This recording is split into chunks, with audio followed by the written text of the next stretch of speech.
heard many of you reach out to me, had concerns and questions about various things. And I just want to take a moment today, and I know you've heard other presentations, some of you here on the planning and budget committee, with the things that have gone out that you've read, just give you a sense of where we are going into next year's budget. And where we are right now is making certain that we're able to present a balanced budget to our board. Going into this year's budget, we did move out of reserve monies out of reserves into this current budget to make certain we could fund some things that we said were priorities, which meant that at some point in time we were going to have to take other things out of our budget at some point in time. As we talked about back in October, in the fall, I'll say, I can't remember the exact month, but we had a shortfall in the enrollment. And so that created an additional hiccup that we had to manage. We get to $3.2 million. As the Planning and Budget Committee started this work, as Dr. Powell asking me for direction to get to the committee, my direction is very simple. Number one, we need to make certain that we're able to serve students. And then number two, we need to make certain that we look at everything in order to make certain we keep the most number of people here at Henderson. I don't take discussions about eliminating anything very lightly, because I know behind every position is a person. And a person is a family. And a person with things that they want to do, concerns they have. So we've gone through this process. I wish I had a crystal ball to tell you that I knew exactly what enrollment would be like in the fall, and that we didn't have to do this. We knew this was going to happen, but we don't know. And if we get to the fall, there are things that we can back up on, assess, and consider, but we won't know until we get there. And so as we've gone through this process, it's been a long process of making. But to back up some, I know for many of you all will recall that about 18 months, almost 2 years ago now, I signed about a budget prioritization process that I thought we really needed to go through. To really align our budget behind the current and future priorities of the university. Also, as we move into an era of outcomes-based funding, the thing that matters the most will be the success of our students. And that's the thing that we all care about the most, is the success of our students. And how do we get more students across the finish line? 2 days from now, we'll be celebrating commencement. And we'll have students who will come out of here and tell the world they've had a great experience at Henderson State University. The unfortunate part of that is only a third of our students get the experience at Lincoln. So how do we hold on to the remaining 2/3, and what can we do to support the efforts moving forward? But I also wanted to come here today, more than anything else, is to hopefully offer some words of encouragement. And that as we move forward into this next year, we have a lot of students out there that are looking at Henderson State University right now. We have a lot of students that are making decisions on whether or not I'm going to call this home or not. And I'm going to need your help. And we all are going to have to work together to make sure we get those students actually to campus. That they understand that we do have outstanding faculty, we do have outstanding programs. And there are a lot of things that are being done here that will help advance their career, help them achieve all the dreams that they have.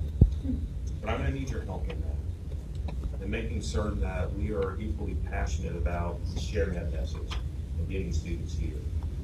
But more than anything else, I wanted to make myself available today to answer the field of questions you all have concerning the budgeting process and us being at this particular moment. I think you've received a lot of information. I know the Senate has discussed some of this information. So I wanted to make myself available to answer questions you all have.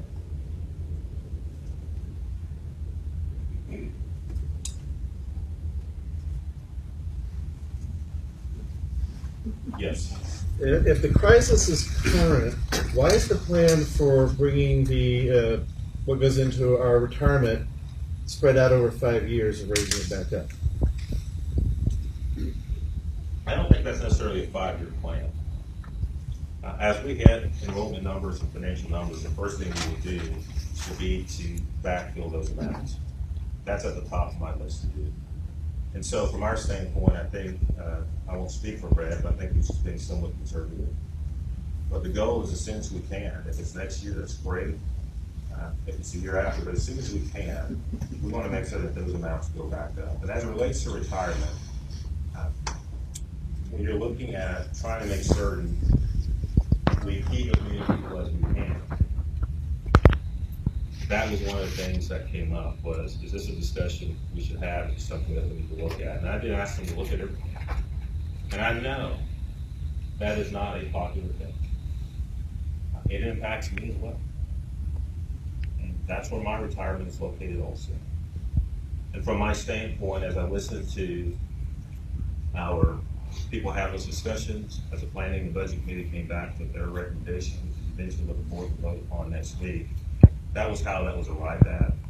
Because that allowed us to maintain more people on the faculty and staff at Henderson State University. And what preferably will just be a short-term item that we can restore as soon as possible. You're basing that on that if you can get the enrollment and the financial back up. How do you expect to retain students and even to enroll students if you cut into the resources and programs? We are not cutting any student resources. And so as part of this process of making certain that we have the ability to serve our students. And so I wanted to make certain that as we went through this process, that was a challenge I gave our people, was to make certain that we continue our ability to be able to serve our students. I'm an international student. I'm carrying an F1 visa. And in order to issue those documents to keep legal and to be able to move around the country and be monitored, and for us to be here, we need resources that you're cutting from the international program. And you said you're not cutting student resources, but you are. That area falls under Dr. Atkinson. I would call it Mark and ask you to speak to that. Emily, I've sent you 2 emails requesting meetings to clarify your misunderstanding of that. Blake Smith's not going anywhere. He's going to continue processing F1 visas and doing everything so it's done for international students. I have a whole host of other information I'd be happy to share with you. I asked If you you to would- send it to me in email, and you wanted to only use face to face. It's very difficult for me to have written information and have written information in all fairness. It's already, I've offered to communicate with you and you haven't responded twice. I've responded to emails, so with all due respect, I have gone through procedures and I asked you to email me back about my concerns. And you sent me another email, obviously, that I'm sorry I have not returned, but I would like to have this information in writing because there are a lot of false promises that have been spread around the school, and it's difficult for us to take your word. Dr. Atkinson, can you provide that with her? Sure. Additionally, can you get first response? I'm at your disposal all week. And when are you available this afternoon? Yes. Are you available this afternoon? I can make time. Okay. Yes, ma'am. Were any of the decisions that were acted upon last week the outcome of the non-instructional prioritization process? Or based on findings of that process? No. These are two completely separate conversations that are unfortunately happening at the same time. We started working on the prioritization process 18 months ago with the goal of how do we make sure that we are allocating our resources in a way that I understand what the process does. And so the answer is no? That this wasn't the outcome? that's all you want to know. Okay. But the budget is under preparation and getting ready to go to the Board of Trustees, correct? The Board of Trustees will consider the budget. So we're done? Okay, so There's what's, a proposal that they have seen. okay. So, independent of whether or not this process, the non-instructional prioritization process didn't feed into what happened last week, does it feed into the budget that's going to the Board of Trustees? On the timeline that we received when we began the prioritization process, I'm on the worker, the one that is instructional side, but there was one big meeting. We got a timeline according to which, before returning to the planning budget committee and then the budget going to the Board of Trustees, it was supposed to be reviewed by shared governance. And I don't have any recollection of that happening. It's just been left out, it's a process just been deviated from, you know, as it was promised to occur. Because that review didn't happen, that was supposed to be in September. And then according to the timeline, I know some things get delayed, But there's 3 steps. There's after the original process, which according to minutes was completed originally on your side, like last April. Right, so it's supposed to go to shared governance, and then back to the planning and budget committee, and then the budget's prepared, and then it goes to work the students' budget. According to the timeline we were given at the original meetings. I don't recall there being a formal. It's like our charge, the mission, and then there's a timeline. It's like a printout of a PowerPoint slide. And then we were all given that, and you were all 3 years on the call. I don't recall there being a formal vote of the shared governance committee. Well, it never came. Well, but budget, as I'm Planning has saying. been dealing with it all year. Okay, But but there's been nevertheless, we multiple- have a timeline of where the information goes. It was given to us at the original meeting of the work groups. So and I have just you had- been in any of the meetings where this was discussed? Are you talking about Planning shared and budget. governance committee? You know, I'm talking about the multiple meetings where the process has been discussed. Well, up until this last year, I was at every executive senate meeting and planning and budget meeting. Right. And also, there's been 3 open forums that involved the entire campus. And were you involved in any of those? Is that what you're calling the Well, shared governance my committee? point is, at any point did you say, are we ready to take this to shared governance? You're absolutely right, I didn't. I did, however, ask about it in my letter to the president last fall that I sent from the Senate.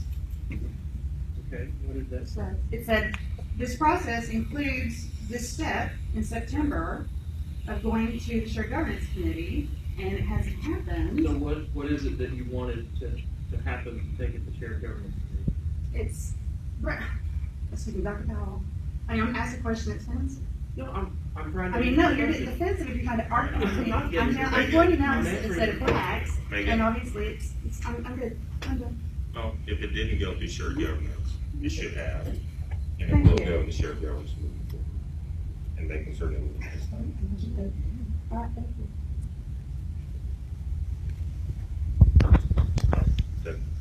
What is the thinking behind the closing of the MMLC? It's a resource that our students use quite a bit, and in conversations over the last 3 days, I've had 6 or 7 people from the community mention that they use it as well, some of those being teachers from the community.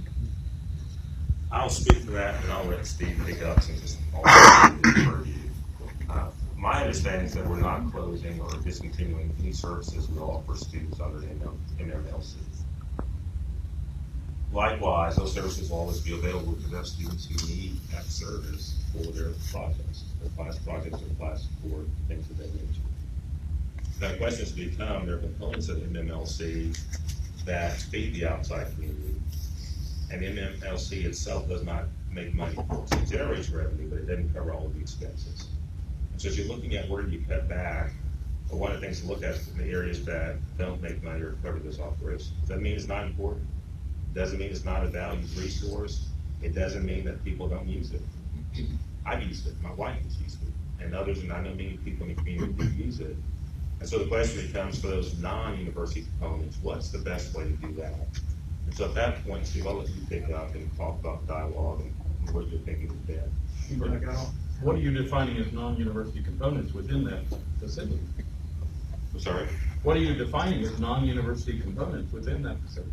That are not related to the university. So if I'm business XYZ in the community, that's not a university-related component. That's what I mean by that. Doug, the bottom line is that we're continuing the core and primary services in MLC. Steve, they can't hear you. Both for students on campus and for people off. We're working with both BBA and with Dawson Co-op right now. There's interest on both sides about picking the services up. Our intent is to have that all in place by July 1, so we don't have a gap for our students. It might be helpful if both in the front of the room, because some of the members over here. Yeah, I can hear you. MMLC services will not cease. Our intent is to have arrangements in place by July 1, seamlessly speaking. Where will the MMLC be located then? Are we going to move it off campus to Dawson? Because that makes for a little problem for some of our students For now, it's gonna stay exactly where it's currently located. until July 1. No, Till we don't know the whenever. moving period at this point. It may, one reason that we don't have all the details worked out prior to notification of the staff members affected is because we wanted to give those staff members as much notice as possible, the least amount of notice as possible. Sure. Since our focus is on students, and without students, we don't have a job, any of us. I've had several students come to me because they read the paper, it's on Facebook, it's on the evening news, and ask me, how did this happen? Why did it take so long to address it? So those two questions, I don't have the ability to answer. So I'm asking you. I think financially, over a period of time, I would go back to a couple of decisions we made that I think were the right decisions to make. I still think were the right decisions to make. A few years ago, and many of you had a conversation with me about this, we increased our admission standards. We looked at our data and we realized that there were a group of students that we were in who had absolutely no chance of succeeding at Henderson State University. And we took their money year after year. We watched them flunk out year after year. We watched them leave them dead, feeling that they were completely worthless. And so we addressed our admission standards, number one. And I still think that's the right thing to do because as we move into performance funding, that's absolutely critical. Number two, we've created a stronger conditional admit support program. Really modeled very similar after what you all do over at Student Support Services, where we provide more resources to the students in terms of advising, scheduling, and things of that nature. Number three, when we started the budgeting priority process, I talked about for years we would think of our budget as a bucket. We would take our bucket, we fill it up with stuff, and we move it to the next year, and we fill it up with more stuff, and we move it to the next year. Then you end up with a lot of things that we're spending resources on, but when we went through the strategic planning process, we realized that we need to have more resources over here and fewer over there. And that's really what precipitated that process. And there are things that we've had to define them more. And so that is how we got here. And in terms of it being communicated, I did visit with some students last week and over the past few days on our planning and budget committee, in fact, on just about all of our shared governance committees. We have slots for students to come and be a part of the dialogue. When shared governance was created, we were all very careful to make certain that we had students included. So we wanted to make certain that our students are also those representatives who take that information back to their respective groups and share it. And so as we move forward, and I've been with several students over the past several days, I've talked about this issue. It's important for us to recognize that as we move forward, as we think about where we're going, as we think about the things that we need to do, whether it's the programs we need to offer, services we need to have available, all of us are going to have to work together to make certain that we're giving our students all that they can to be successful. And so that's what I would share with you in that particular instance. And for us, I think also along the way, and I talked to the Senate about this, I want to say last fall, maybe last spring, but it just creates opportunities for us to reevaluate everything and do more reevaluation for things that aren't working. Just stop doing those things, the things that are working, and how do we resource those things? President John, Senator O'Donnell. I'm questioning the optics of it. And here we are, we're at the end of the school year, we didn't know anything about this. And my granddaughter, step-granddaughter, I taught here, my daughter went to school here, I was so excited. She's a school teacher. She's like, if Henderson's not gonna make it, I wanna send my kid to another school for this, because if she starts with a scholarship, she's gonna get it all the way through. And, I mean, how did this get out about the MMLC to all these teachers at the very time that a lot of kids are making their last minute decisions about where they're gonna go to school. I think to answer the question very directly, I think it's because people started calling. And people started saying, hey, you may want to know this. Hey, here's something you need to share. I hear some dirt on Henderson if you go. All of our scholarships. Let me put all of this in perspective for all of us. $3.2 million is a lot of money. But it represents 4.5% of our budget. For every dollar we spend, we're talking about 4.5 cents. I think that context is important. And so when we're talking to our friends in the community, who may raise that question, when we're talking to prospective students and their families, they raise that question, I think it's important that we help them understand that we could have just raised enrollment projections and moved on, but that's really not fiscally responsible. And so we wanted to make certain that we're being realistic, and if we have a surprise in the fall with numbers, that's great. But in terms of it getting out, it's because we've kind of took some of that. And we've called people, and we've reached out to people, and we wanted to tell people to come and look at this, and come talk about this. And so, and that's where the optics are not in agreement. Yes, sir. Yeah, I agree that enrollment is the key to this whole problem here. Let me just read one line from Dean Boswell's chair's meeting with Dr. Powell's position. It's point number 3 in my sheet here. Dr. Powell contends that although this next year will be very hard, and we certainly know that it is going to be hard, that it is not a typical contraction for a university which goes in cycles and fluctuations. His 5-year projections look very promising. And we live in, I know when the census comes out, there's already estimations for population distribution in Arkansas. Counties that Henderson draws from are either depopulating or they're steady state. SAU's got their flag on National Park now. I'm just wondering where the rosy projection is here for 5 years. It looks very optimistic. On what basis? Are these facts, what are the facts that support that kind of optimism? I think the basis is extending beyond our normal services for the very reason we just articulated. We're not probably going to have any more people in some of the counties right around us than what we have now. And so moving more into Saline County. Dr. Atkinson is doing a lot of work with early college programs in high schools, for example, that we've not normally partnered with before.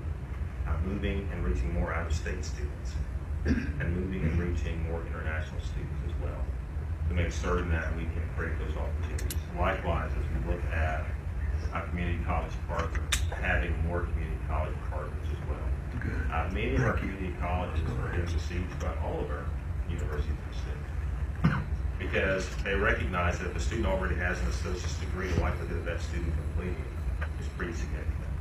And so it creates an opportunity again in the performance funding era to look at students who have the ability to complete. But I'll let him speak to his own projections. And so Brett, if you want to comment on that. Yeah, sure. The projections are based on, you have to start with reality, and the reality is what our enrollment projections for next fall look like, and those are positive. If you look at the number of students that have been admitted, it's more than it was 2 years ago. You have to take last year out because it's an anomaly. And the projections going forward are positive.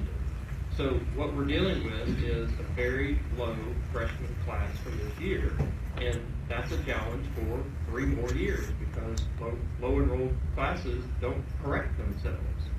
So as this class moves along, it becomes less of an issue over time as you replace it with larger classes. So we expect the fall class to be larger than this fall, certainly.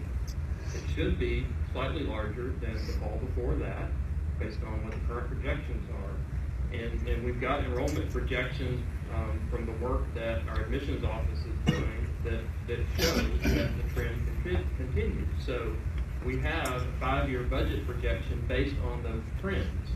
That is a most likely scenario. Now we also need to think about what's the least likely scenario, what's the most positive scenario we can come up with. There's a lot of ways you can think about forward projected budgets. They're nothing more than a forecast of what we think is most likely to happen. And that's what the projection is that you're referring to, is the most likely future enrollment scenario and what would happen as a result of that. Are these kind of rosy anticipations of future increasing enrollments factoring in these periodic fluctuations that universities go through in terms of downturns? And if it doesn't, what is the next kind of a plan? I mean, I just went waiting for the next shoe to fall. We don't have any positions that have been canceled this time around, but what about the next time around if our rosy predictions don't come true? Are we going to start laying off faculty or looking at one of the things that really bothers me in the 5-year plan is just exactly what is an underperforming program that you would redistribute money away from. I've never gotten any kind of a clarification what that phrase means, and that bothers me. To answer your question, any rosy projections are very conservative projections. So it's not like we're just putting numbers on paper, we're just putting numbers on paper and saying it's very conservative. This is based upon what you think will happen. But again, there is no crystal ball. Now in terms of what's an underperforming program, that's kind of that academic priority task force. So Steve, would you like to speak to that? That prioritization You speak up process so people stand. has stalled pretty clearly. We've had issues getting accurate data out of POIS, where we can get data at all. We do have a framework that we originally came up with. We've still got progress yet to go on that prioritization process. But that process has to do with resource allocation. It does not have to do with cutting faculty positions. I have a question there about your non-instructional budget prioritization. You're right here? Okay, fantastic. What is a week or program for that? What defines a week program that has to have resources taken away from it? Great question. And on the scale of 1 to 16, what level would you decide to cut it? Because that's 16. It is. I believe it says each unit score falls into one of the following four Okay, categories. I'm with you. That was the story. Okay, I'm with you. Thank you. So this process is actually presented on this yesterday. I can drag out the slides if you want. I would love to. I'll give it to you. So it's the way this is designed is to help us connect three things together: strategic planning, program review, budget allocation. If those three things are not connected, then we don't fund the right priorities as an institution. So that's the underlying basis of how the process works. So we have a strategic plan that helps us define what are the priorities going forward. If those are the things that are important to the university, those are the things that we need to fund. So that's the budget process on the other end. In between that, we need to know how well we're doing. So if we say this thing is a priority, but we're not tracking progress toward it, it's probably not really a priority. I'm just curious. I just want a straightforward answer as to why you would say that you would be closing the international program. Dr. Atkinson just said that Dr. Drew's still going to be having his job.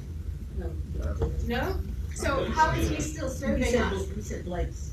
They both have the same last name. Yes, I know. So what happens to our international program when Dr. Drew, our director, has been fired, and we only have 2 DSOs?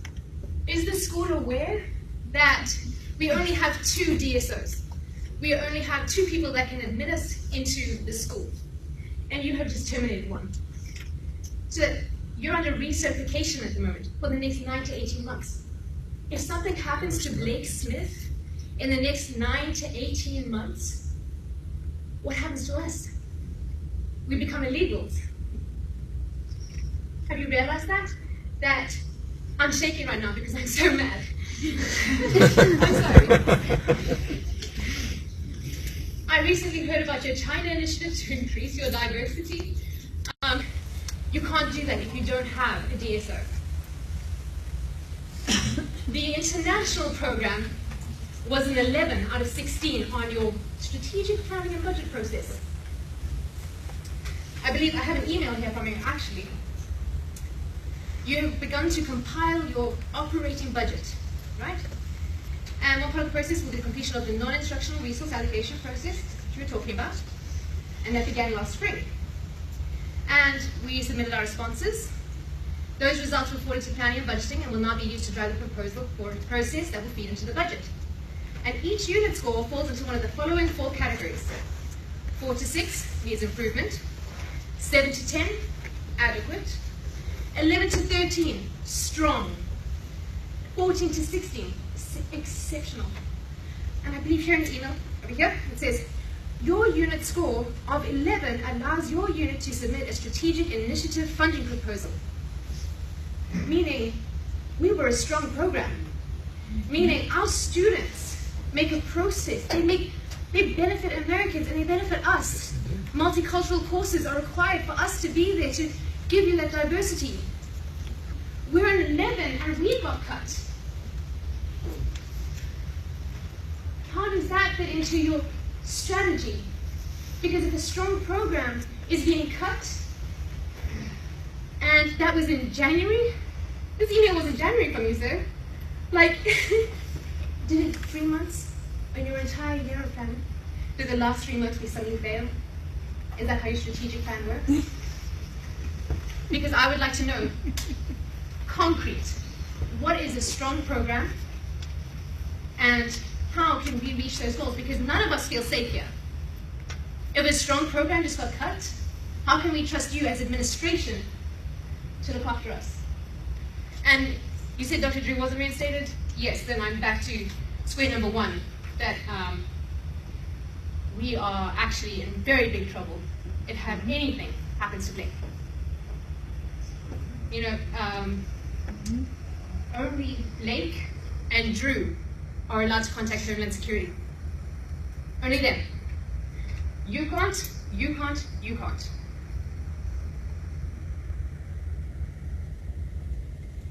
So what are you going to do with us if something happens to Blake? Are you going to send us back to our countries?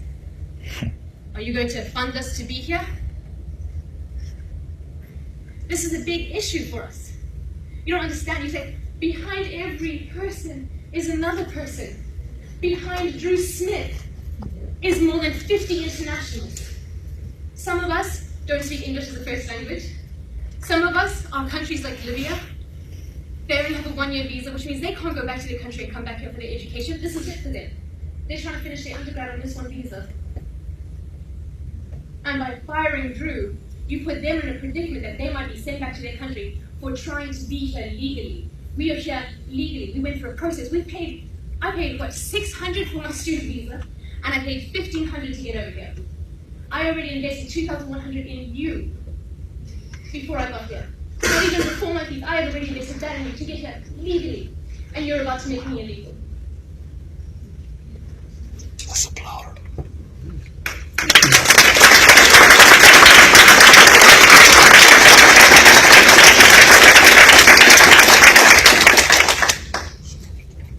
Emily, I just want to echo your support. In the past assistant director of international education, I just got to respectfully, but very forthright, drilling Dr. Powell and Dr. Hudson at the staff senate meeting this morning exactly what, if you're cutting international education program staff, there's no way they're going to be able to support. I know what it takes to get F1 student visas processed. I know what it takes to recruit international students. I know they bring money to the table. We want international students. I'll be the first to say that. I adopted an international kid, okay? But I know it doesn't come without support. I had international students that had medical needs come at 5 o'clock on a Friday. We had to haul them to the hospital. I had international students with legal needs. I tried to keep them as positive as I could in the system, the SEVIS system. Students, if you don't know what that is, S-E-V-I-S. And only designated school officials and the primary designated school official, which I don't know who it is, if anybody anymore, now that Blake's going to be gone. But you got to have a PDSO. And I'm telling you what, it does sometimes get really scary. And I speak on your behalf, okay? We had a student that fell out of races with homeland, okay?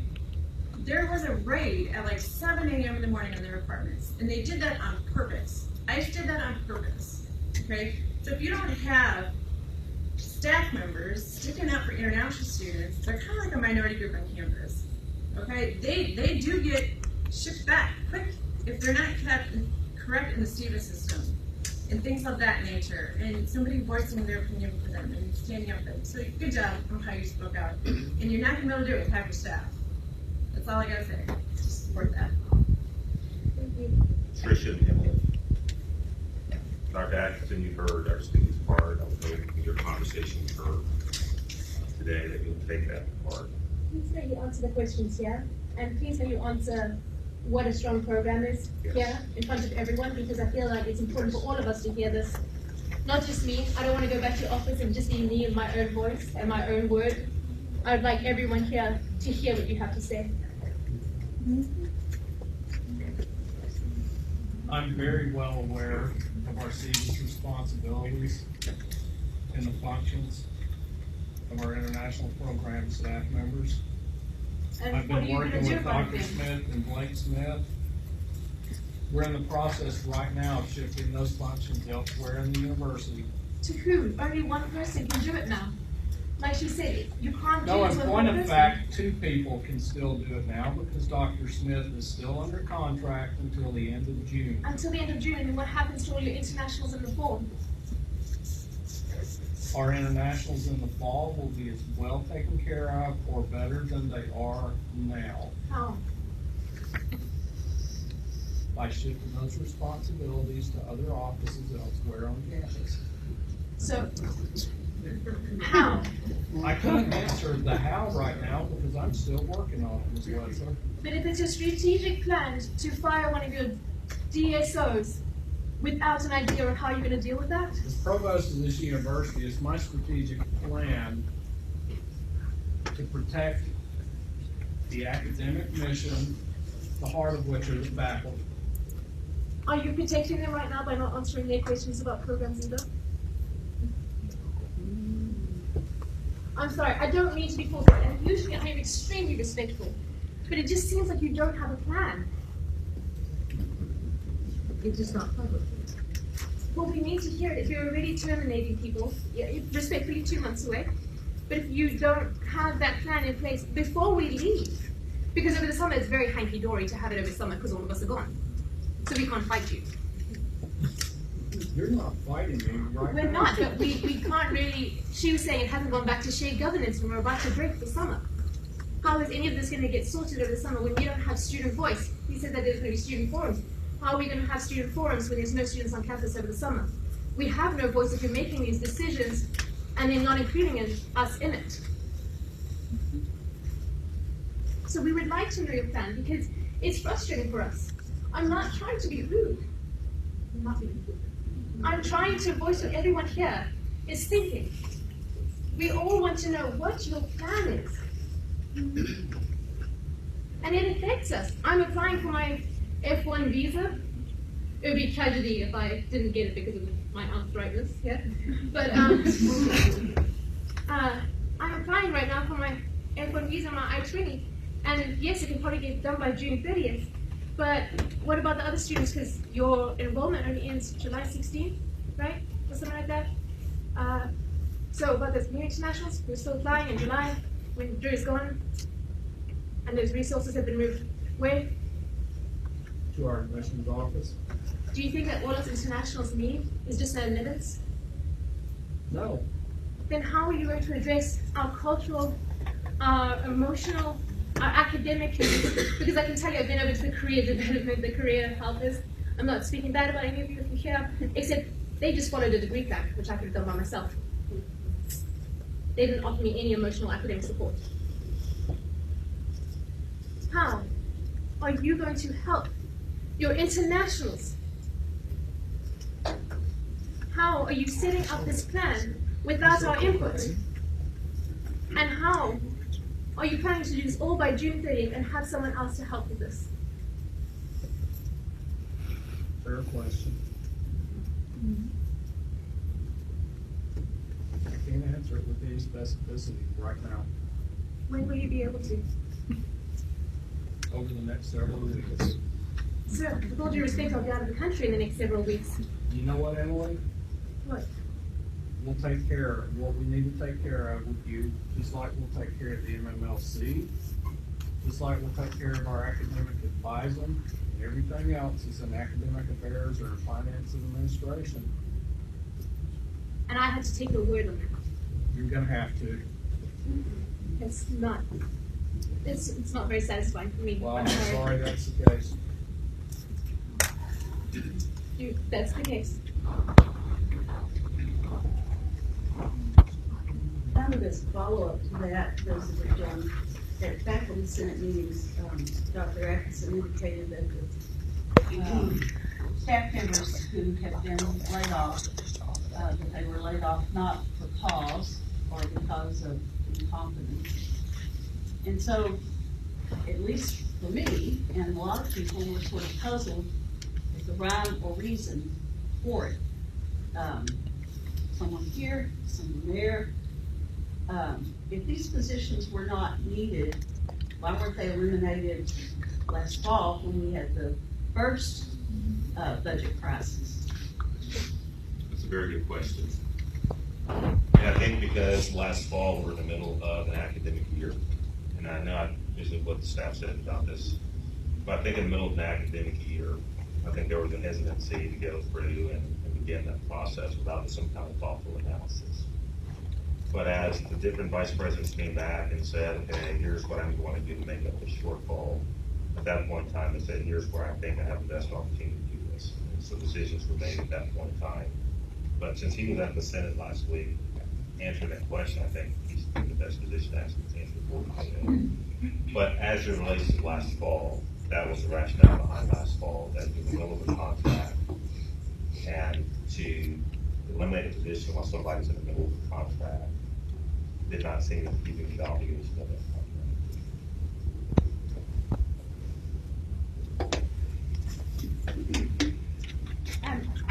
It's come to my attention, something I didn't know at all, and I'm not sure I fully understand, and I'm admitting that up front, which makes it less but apparently on March 27th, we got some sort of notification from the Higher Learning Commission that they wanted to monitor and then in June audit some of our financial material, or all, I don't know. Obviously I haven't seen the letter, but I would sure be interested in knowing what the financial indicator, as they put it, was regarding this, and whether or not it provides any kind of context to the immediacy of some of what's happened in the last 6 weeks, and I'd love it if you answered. Yes. No, it does not provide impact this process at all. Each year, Higher Learning Commission, for every institution that falls under HLC, undergoes financial analysis, and they produce what's known as a CFI, the Composite Financial Index. They take a bunch of data, they put it in a program, and it spits out a number. No context, nothing, there's just a number. And so, depending on what changes, so if your revenue changes, if your expense change, if you take on additional debt, like we did to build new residence halls and do the children's system, it's going to impact that number. So it went down. Because Right, my so the number understanding went is down. you're only asked for the audit if they're the That's right, lowest. the number went down. And it wasn't Like an under audit. the base or whatever. It wasn't an audit, they called and said, okay, you're in our watch category, we want you to respond to some questions, just so we understand, you know, what's going on. It says on their Based on website numbers. that they want, that at the end of June, the word audit is on the website. I'm an accountant, so Okay. their I know. audit is not an audit. Okay. But what they want is for us to respond and send them some information. So none of this is worrying. What they want to see the budget, in terms of budget that's approved. They want to, Brett, I'll, yeah, some bad here. They just want to see information Okay. to make sure that we're aware Yes. of our CFI and that we can communicate back to them that we're aware of our CFI. But that number, no matter who you are as an institution, it's based upon whatever goes in, is what comes in. The reason it says audit on the website is it asks for our most recent audit, which is not available until the summer. So they want a follow-up report and they want a copy of the most recent audit report. HLC does an audit, it can Who does our audit report? be state law. Okay. Can I ask another question?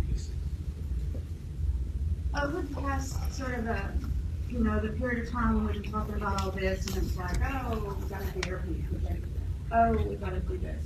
And the ERP seems in deferred maintenance, obviously, seem to be the great sort of fallback position on anything to do with why we have any financial difficulty, or why we have to like,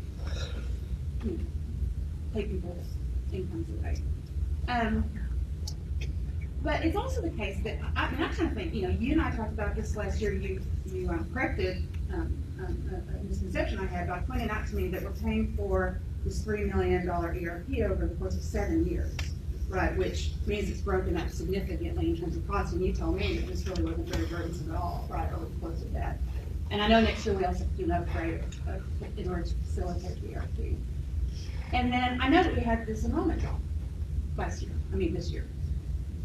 Perhaps somewhat avoidable in some ways, enrollment drop, which is also, it's a big deal, right? But it seems to me that if you have a healthy situation, things like this shouldn't be have this dramatic effect. And it's also the case that our expenditures have gone up like $8 million in the last 4 years. And then there's things that I've been going through the budget and trying to figure stuff out.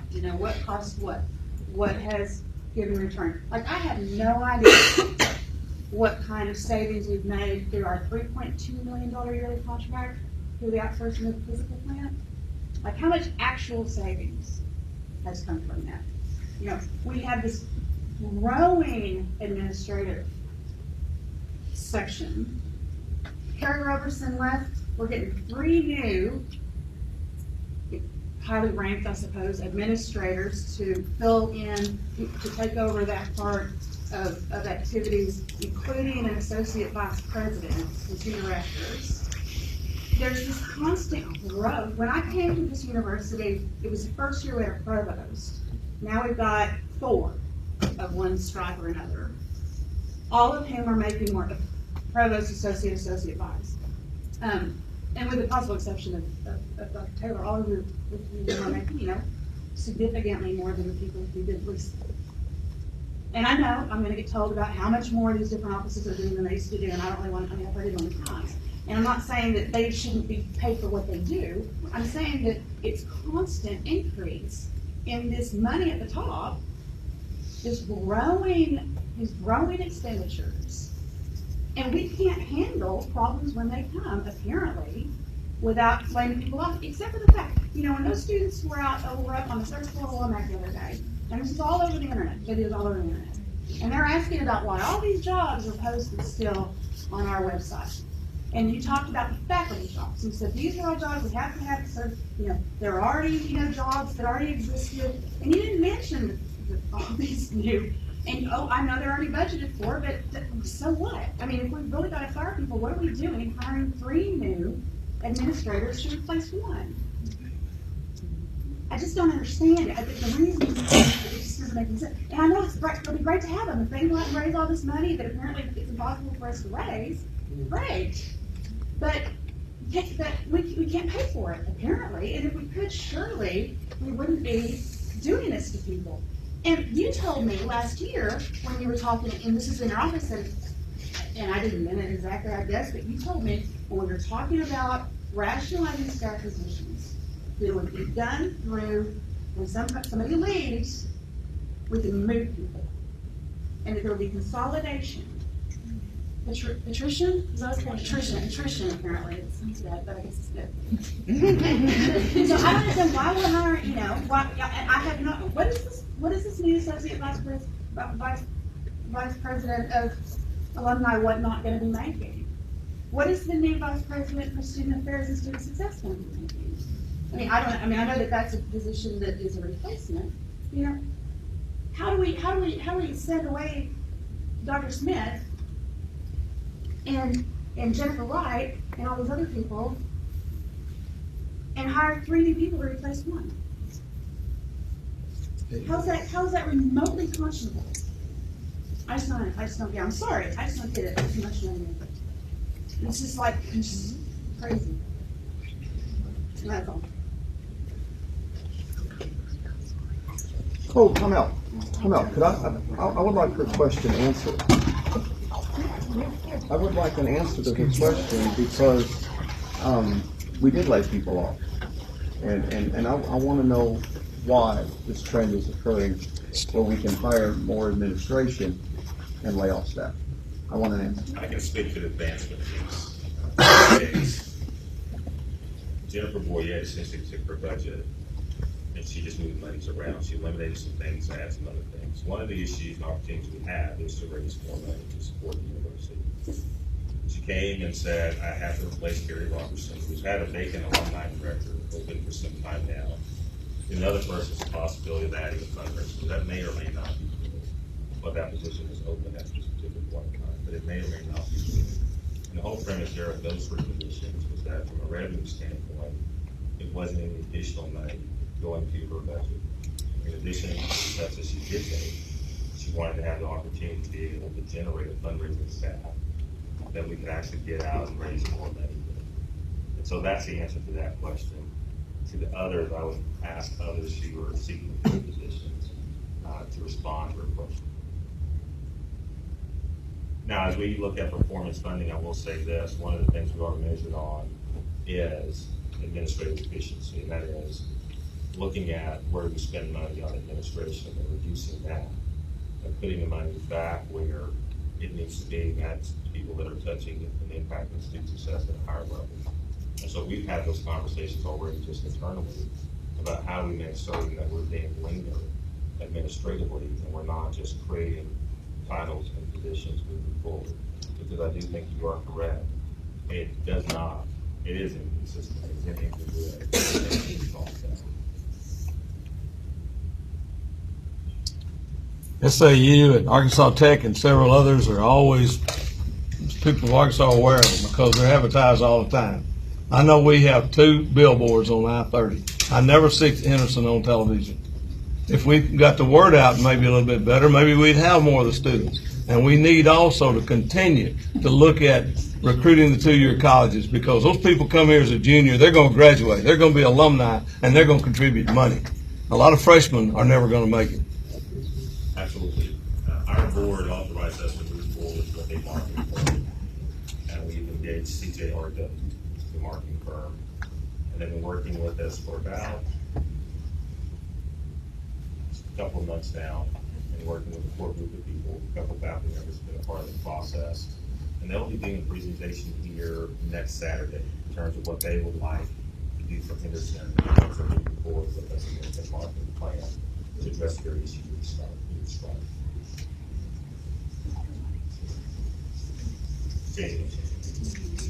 President Jones, the university is expecting a lot of serious sacrifices to be made to help get us through this trouble. Cutting supplies and services budgets, laying off people, one thing after another that seems to come primarily from the academic side. What's our athletic program giving up to help us out in this situation? Good question. Well, the athletic program, the analysis we've done there is very simple. We have almost 400 student athletes. They share 100 scholarships, so most of those students who are here are paying full freight. Athletics has been requested and they're required to make cuts as well to reduce their budget also. So they're sharing this as well. They had cuts in the fall. They're going to have some additional cuts going into next fall. But also there, we need to make certain that we can service those students and honor the commitments we have in terms of being in athletics itself. But from that standpoint, everybody's being asked to be a part of this process. One of the questions I got the other day was that it seems like even within different units, some units don't have to do anything. And everybody's been asked to do something. From my standpoint, most of my travel has been cut out for next year. And anything that I travel on will probably consist of me writing a check to do. I'll still do that. It's important that I do those things, but I'm making the sacrifices, and I'm asking everybody else to make those same sacrifices as well. And to the extent we find out somebody hasn't participated in that process, that will be addressed as well. But my understanding is that everybody's participating in the process, including athletes.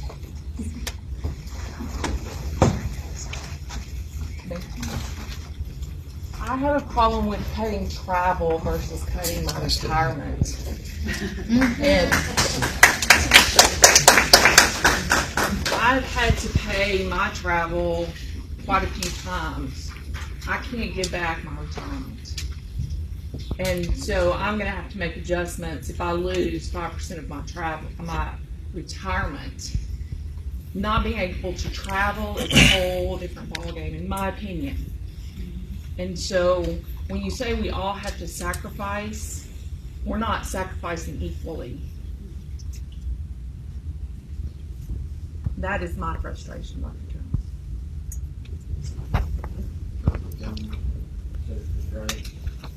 Nothing else kind of those I represent, this may be more for this.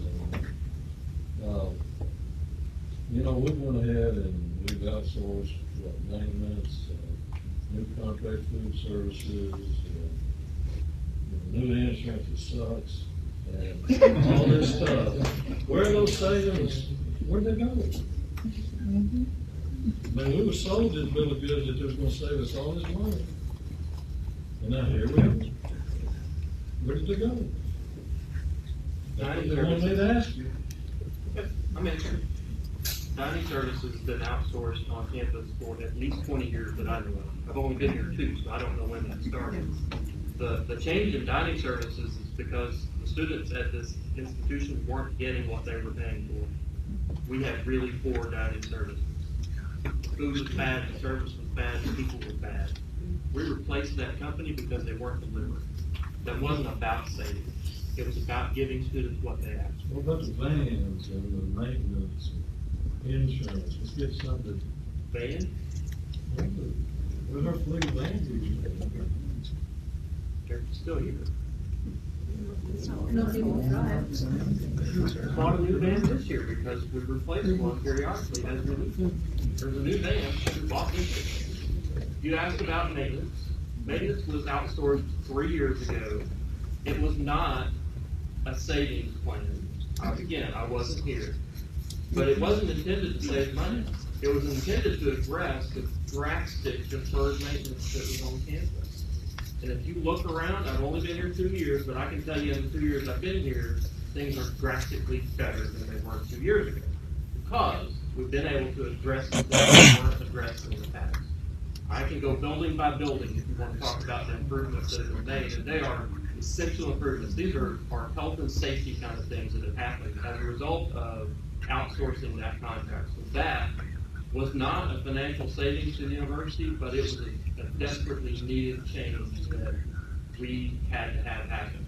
Now, we also, just this year, within the last month, have pursued whether we needed to change that company as well, and decided against it because we've been able to reach an agreement with them that our expectations haven't been met. They've made a lot of progress, but it wasn't good enough.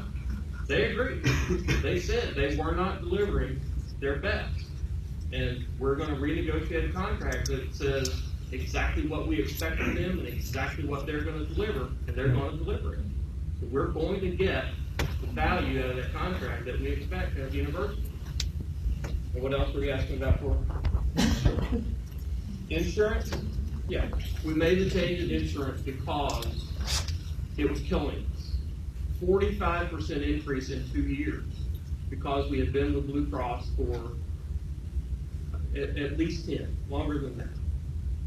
So when we shopped that insurance product last year, we were able to find a different plan that allowed us to reduce your premiums without changing your benefits at all. Your benefits didn't change. They did not go. They did not. Doctor, specialist. Yeah. You go to the right pharmacy. No. It's not the same benefits, it's going to keep on moving. And so they still want Henderson stuff. I mean, there's people in here who are off medication they've been on for years because that new company won't pay for them. But I have a question, and this I heard from a member of the Fringe Benefits Committee, which was that at the point that the Blue Shield was rejected, they came back and counter-offered to lower to what they've been before. Is that incorrect? Was that right? They came back with a flat renewal, yes, at the same rate that it had been the year before. Okay. But the plan that we went through was a reduction. Oh, okay, but it wasn't because they were, So they came back with it. All right, so, on the, okay, I've been, like I said, I've been looking at the budgets and the outsource, the Aramark covering the maintenance. Aren't we still having to pay for the deferred maintenance? Because I keep seeing transfers out of one place to another of big amounts of money categorized as deferred maintenance on the budget. So I assume from that. Does it say maintenance on the account then? It says deferred maintenance. Does it say Wait, deferred or maintenance? It says deferred. It says maintenance. It says deferred What you're maintenance. looking at is we write one check to the company, and then we spread that because we pay out of the NG to cover the academic part of the maintenance cost. And then we pay out of each one of the auxiliaries, we charge out a share of the cost. So you're seeing a transfer from, we write one check and then spread it out to all those different. On top of the contract fee? No, that is the contract fee. That's deferred maintenance. There is no deferred maintenance account, it doesn't exist. No, that's what I'm saying, it's a transfer for the purpose of deferred maintenance. And I was just wondering, if we're, that's what it says.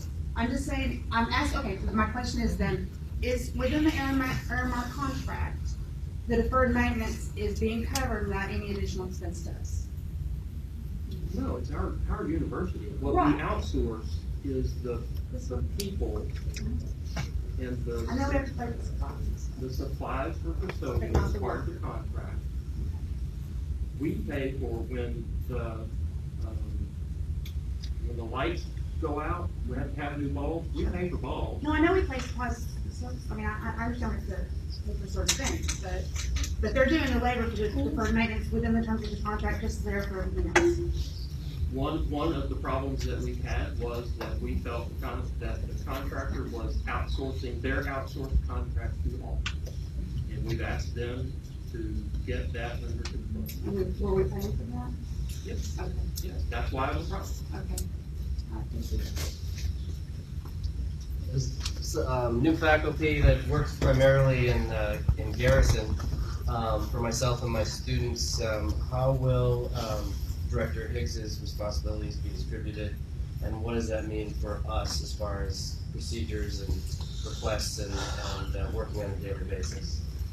We had 4 full-time staff people to run one building and felt that we could cover it with 3 full-time staff people. So pretty much everything will stay the same except without earning. Right.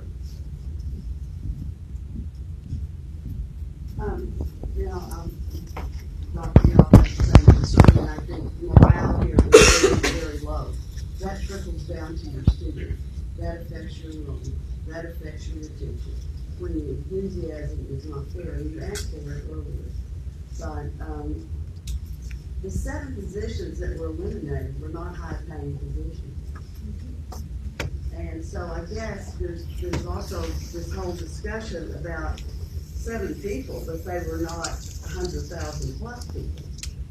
They were 20, 30, 50 maybe, thousands per year. How much can that matter to the deficit we have? And so I think that people say, well, we have administrative blows and we're hiring people at a higher rate than the ones we let go. And it's really almost nonsensical if you look at it from a practical perspective monetarily. And I think that's demoralizing. And I think like the young international lady said, it just makes all of us fearful and feel very unstable for our own future. Because those 7 people didn't amount to anything, salary-wise.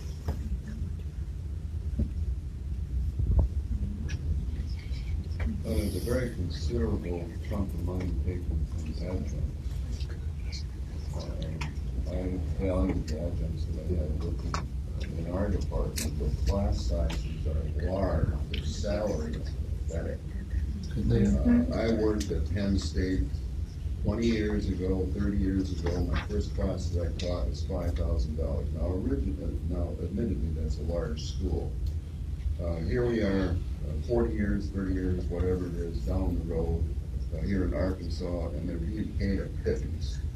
They're making a lot of money for the university. I don't know how cutting more adjuncts students and then taking the people that are already registered for fall semester, because the cuts have to come now, and transferring them into classes so that the enrollment goes up in those classes until you reach the capacity of the room. I don't see how that's saving much money. You don't want to have the full-time faculty on overload, but you want to give them 45 or 50 students in the classroom, and the quality of education is going to go down. The kinds of things that you can do in the classroom is going to deteriorate. You have multiple choice tests. You're just to save yourself. And yet you want faculty to get out there and do research, and they're working harder. I don't see that there's a disconnect there for me. One adjunct class. Great deal of money for this university. One adjunct class is paid now $500 more than was paid in 1970. Flat out, period. I'm making the same money right now that I made when I started as an adjunct in 2006.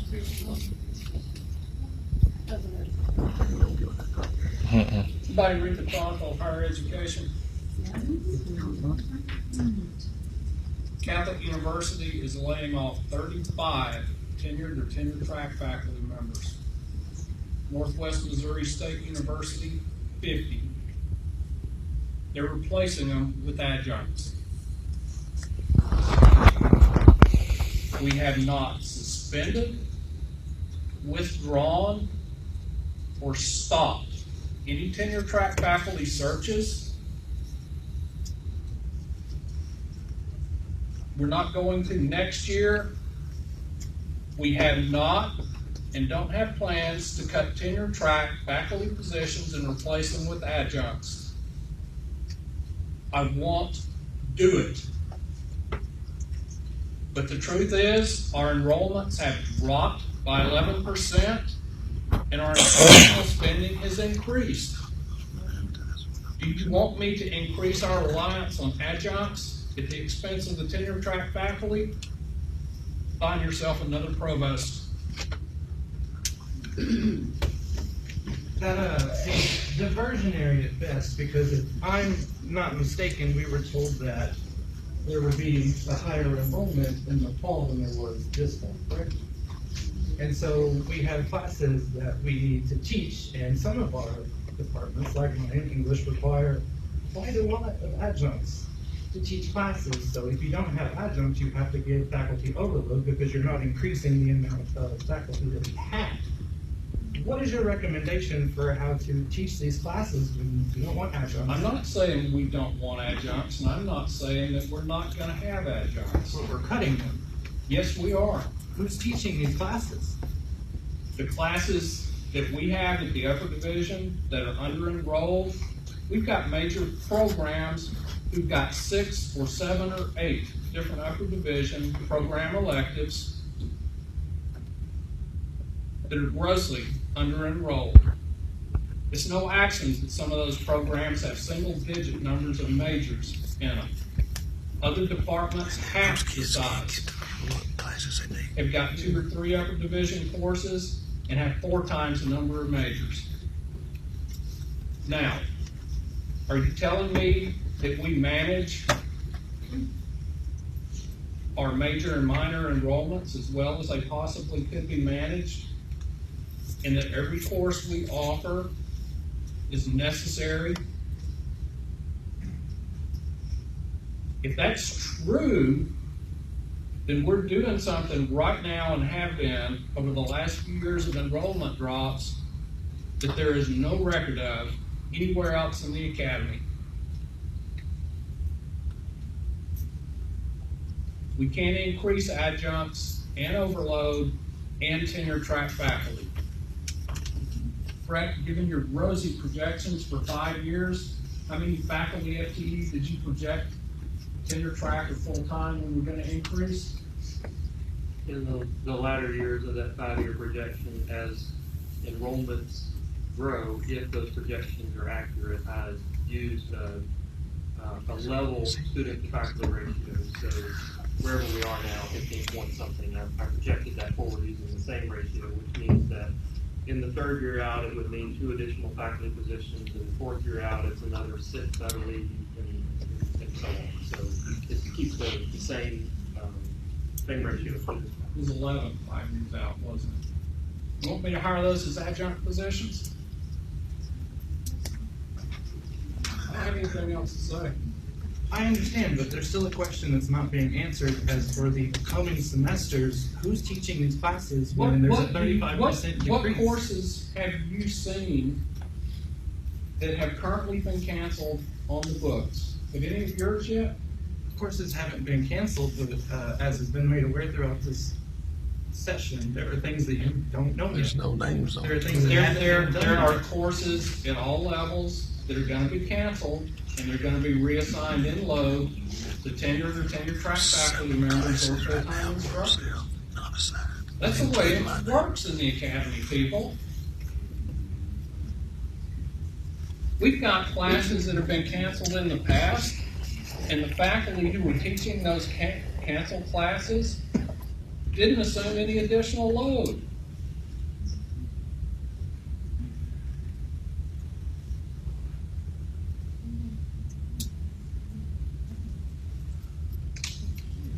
Connie? Well, I manage a very small budget. I certainly don't manage the budget that Brett has to budget. But when you talk about making projections 5 years out, aren't enrollment projections how we have the debt load that we have right now? And when we talk about making projections, if we look at our enrollment before the lottery scholarship, when we talk about our enrollment growth, I just have to believe that a lot of that growth was on the lottery scholarship. And those individuals have weeded themselves out. The lottery scholarship has changed how they pay and how those students acquire that money. And when we talk about projections, it really makes me nervous because, you know, managing a household budget or managing a university budget, it's got a balance. And when we're projecting numbers, we're in our predicament because of projected numbers. That's an observation of mine. It's not factual. I don't have anything to back it up.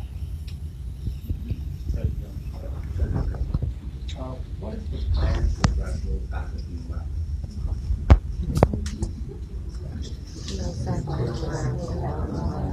So what is the plan to address low faculty and morale? I would say low staff morale as well. Yes. My plan number one is to make certain all of our faculty and staff are included in our processes moving forward. It's clear, we're not communicating what's happening in these meetings back to the broader communities. Is that fair to say? Yes. I've heard a number of you tell me, well, I don't know, nobody told me this year. While I can point to this, that, and the other, clearly, we need more than that. So number one is making certain everybody is involved in the work. Number two, to make certain everybody's actively involved in the planning process, but also the decision-making process. So that when we're having discussions about what should be reduced, or what should be cut, or what should be eliminated, there's an active discussion taking place, so that that input is received at that time. And not, I feel like we're kind of talking about some things after the fact. Is that fair to say? Yes. So from that standpoint, that's my plan, is to make certain that even though we have a shared government system that we introduced 3 years or so ago, it's not meeting that desired objective. That's not, we have a great current SEC chair, and Megan's working very, very hard. But those discussions, that information is not getting back out to people. So this summer, I want to really sit down with Megan and others, and maybe those who were part of initially creating the shared government system, and just talk about how do we make this more robust. Part of it also, I'll ask you all to be engaged all the time. And from beginning to end, to be actively engaged in those processes. To our students, to come and occupy those seats at the table. If I were to ask how many of our students were at the planning and budget committee meetings, my guess is we probably didn't have very many students here. Again, that's not knocking our students, but we have to have a better mechanism of getting the voices at the table, and then making certain the voices that are at the table are reflective for the people that they're representing. I think also, is to make certain that, and this is on you, but making sure that my administrators understand the passion that's in this room right now. And making sure my administrators understand that we are gonna have to do better about administrative load, the optics, answering questions when they're presented, making certain that things have been thought out before they're presented or acted on or moved on or presented for even further discussion. And so as I've heard today, from my standpoint, those are things that I will do. Also to make certain that we're actually holding everybody accountable for results. And that's from fundraising to admissions and everywhere in between. And either we're hitting the targets or we're not. Now, there are things that I do evaluate that you all don't see. There are conversations that you have that I would never have in this kind of setting. But that evaluation process is very important, being able to come back on an annual basis, semi-annual basis, and talk about those results in a very meaningful fashion. Receive that information. And also create a better mechanism, again, for making certain that we're sharing those results with everybody. And so that's what I want to do. That's where I want to start. But also, I've got some people in this room I want to huddle with throughout the summer. And I want to talk about, and I want to ask you all, what are some things that we can do to improve morale?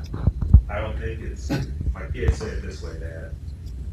We don't want an old man to tell us how to have fun. Let us tell you how to have fun. Also, I don't want to tell you what I think of morale should be and what should work. I want you all to communicate that back. And so as I did with Malcolm and others, I want to continue to have that conversation as we move forward. But at the same time, as we're here in this place called Henderson State University, it is a difficult time. It is a challenging time. For all the reasons that we discussed. But it's not an impossible time. I'm not ready to wave the white flag and say, let's quit and go home, because I believe in a place called Henderson, mainly because I believe in you and the people that are here. People I've seen it, I've lived it, I've experienced it. And what I want to make certain we do is that we don't turn on each other. I want to make certain that we don't forget the reason we're here to serve kids. I know y'all are. I know you are. So everybody else, I know you're part of it. But as we go through difficulties, we have to walk through these things together. And as we go through difficulties, it's going to be important that we keep our eyes on our students. Again, there are some things that I will be working on in the next few weeks to make certain that we don't find ourselves in this situation again. There'll be some things I'm working on in the next few weeks. And some of them are going to be some very candid discussions about things that we have not done and things that we need to do. Guys, I've got to be right after this meeting to start the process. But from my standpoint, that's where I want to start.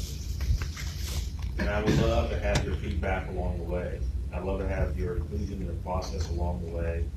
This is not my university, it's our university. And I want to make certain that we have structures in place that ensure your input is included. Your thoughts are there at the key times and not after the fact. And so that's what I would submit to you, Dr. Bruce. I have a question. I know that all the faculty and staff are here for the students. It's not them that I'm worried about.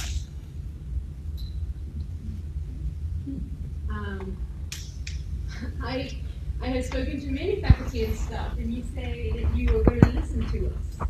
I've spoken to many students, but it doesn't seem, you can say that we have seats, you can say that we have voices, but it doesn't seem like you're hearing us. And I'm not just speaking for students, I'm speaking for faculty too.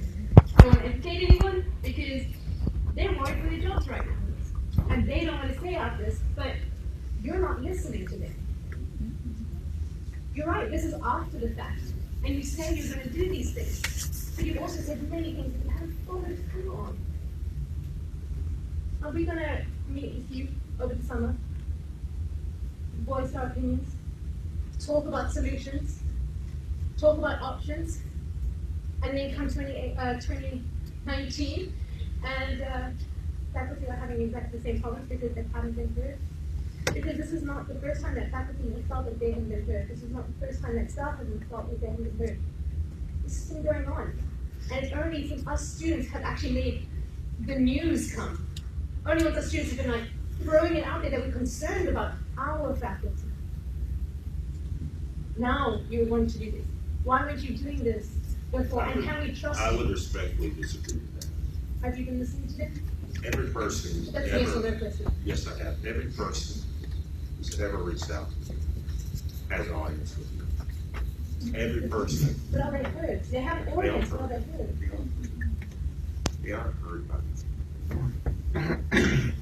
For me, it's important that I hear my students, my staff, my faculty. That is important. And for me, I can point to a ton of things that we've done in response to listening to our people. Shared governance is one of them. But that hasn't happened, according to Tony. Just given in this event. We do have a process of shared governance, But it just in this hasn't case, happened? it didn't happen in this case. So it needs to happen all the time. Well, and I would agree with that completely. But I think it's important that we don't make blanket assertions about not listening. Because I did listen. And we have made changes, have made adjustments based upon that. Now there are more to come. And so as we're working together, as we're having our conversations, as we're meeting, and answer your question, I will be around all summer. And if you're available, I would love to talk to you, sit down and visit with you and follow. I want to make certain all of our students, excuse me, feel safe on this campus. I want to make certain everybody on this campus feels safe on this campus. I don't want anybody going home tonight wondering if the other shoe's going to drop. Can I speak to that? I don't want, and from my standpoint, we've submitted, we'll be submitting the budget to the board for approval. I'm not anticipating anything else taking place. And so I know that the rumor mill's been out there and the concerns have been expressed, but from my standpoint, I don't see those things happening. Yeah, I'm not aware of any plans. Somebody told me there's a plan to have 7 to 10 board positions. I'm not aware of those things. And I've not been a part of any of those kinds of discussions. In the coming days, could we hear more, preferably in writing, about the justification and the reasoning behind the budget and the cuts that are being implemented? I think a lot of us feel very insecure. We don't know what's going on. We don't know the reasoning behind it. And we don't know how the programs were selected that were selected. And it would be very beneficial to all of us to know what is the reasoning behind each and every cut that's being made. Steve, you guys provide that. To the extent we don't get into a personnel discussion, but where you can.